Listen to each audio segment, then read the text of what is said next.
जब मुसीबत आती है तो चारों तरफ से आती है। पहले इकोनॉमिक स्लोडाउन, फिर उसके बाद कोरोना वायरस, उसके बाद लॉकडाउन, फिर उसके बाद सोशल डिस्टेंसिंग और अब टिड्डे। अब इनको कहो ग्रास हॉपर या लोकस्ट, ये बात एक ही है।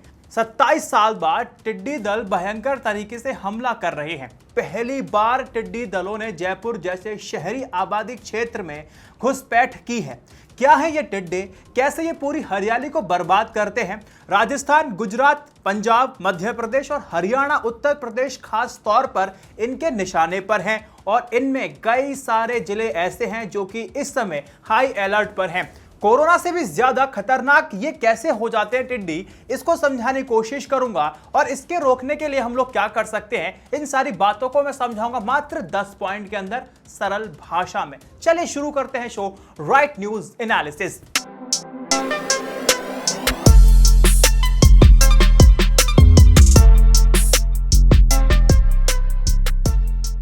दर्शकों, जो सबसे कमजोर लूटा पीटा हो उसको हम लोग क्या कहते हैं? उसको कहते हैं पिद्दी। पिद्दी, वो कहावत तो आपने भी सुनी होगी, क्या पिद्दी और पिद्दी का शोरबा, और जो पिद्दी से भी गया गुजरा हो उसको कहते हैं टिड्डी। वही छोटा सा टिड्डी अब पूरे पाकिस्तान की सबसे बड़ी मुसीबत बन गया है। तो पाकिस्तान अब टिड्डियों को आतंकी बनाकर भारत भेज रहा है।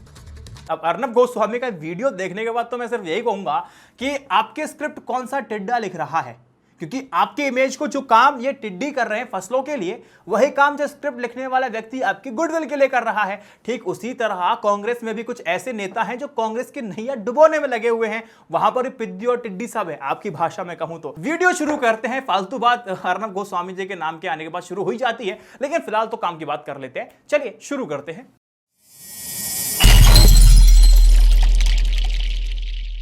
देखिए, टिड्डी दल किसी एक देश की समस्या नहीं है, यह एक ग्लोबल प्रॉब्लम है। क्लाइमेट क्राइसिस के चलते साल 2018 में कुछ असामान्य चक्रवाती तूफान आए थे, जिसके चलते खास तौर पर अरब क्षेत्र में बरसात होती है।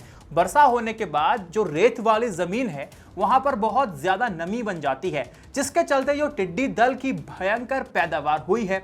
अब देखिए, अगर ये अकेले हों, इनको कहते हैं ग्रास हॉपर भी कहते हैं, अगर ये अकेले होते हैं तो ज्यादा नुकसान नहीं करते हैं और नहीं पहुंचा सकते, लेकिन जब इनका झुंड बन जाता है तो नुकसान का आकलन कर सको उस लायक भी नहीं छोड़ते हैं। सवाल यह है कि इस बार हमें और आपको ये टिड्डी इतने ज्यादा क्यों दिखाई दे रहे हैं? क्योंकि आमतौर पर इनकी पैदावार पर रोक लगाने के लिए ऐसी जगहों पर जहां पर इन्होंने अंडे दिए होते हैं वहां पर दवाओं का छिड़काव किया जाता है। लेकिन इस बार कोरोना संकट के आने के चलते जो पूरी दुनिया का जो फोकस है ना, उसी तरह जो ईरान का फोकस था वो कोरोना वायरस पर था। इसीलिए इन इंसेक्ट्स को नष्ट करने का काम उतनी प्रमुखता से नहीं किया गया जितनी प्रमुखता से पहले किया जाता था, जिसके चलते ये समस्या बहुत विकराल हो गई है और बहुत ज्यादा बड़ी हो गई है।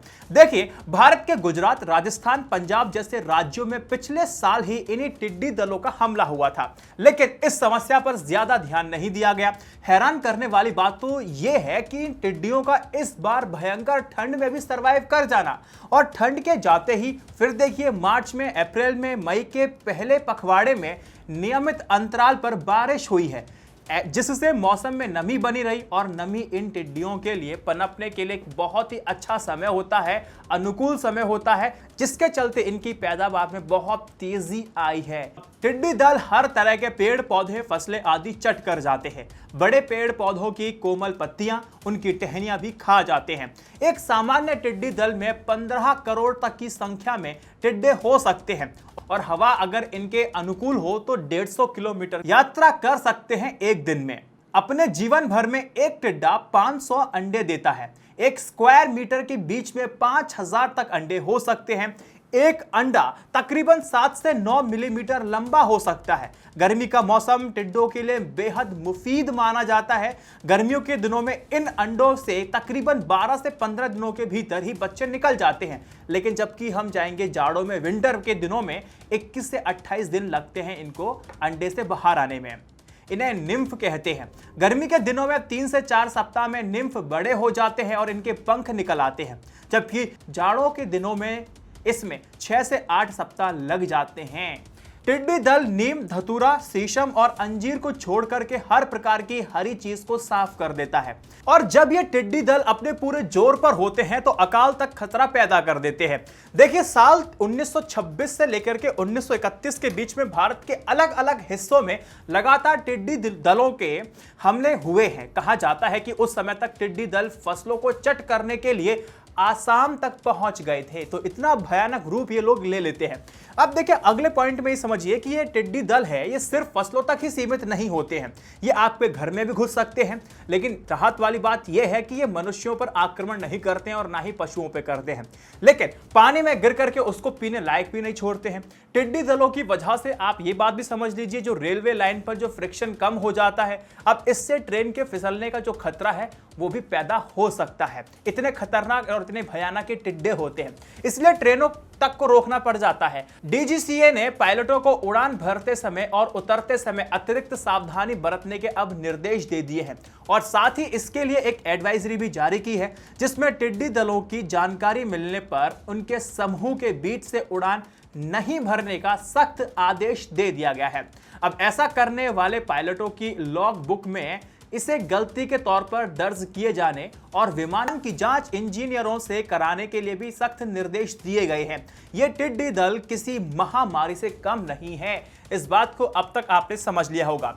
अब देखिए, अगला पॉइंट है कि विशालकाय टिड्डी दल 10 वर्ग किलोमीटर तक में फैले हो सकते हैं। इस तरह के दल में तकरीबन 300 टन तक टिड्डे हो सकते हैं। अभी तक ऐसे झुंड भी रिकॉर्ड किए गए हैं जो 300 वर्ग किलोमीटर तक में फैले थे। सूरज की रोशनी को रोक लेने में किसी काले मनहूस बादल की तरह किसानों की आशाओं पर हमेशा मंडराते हैं।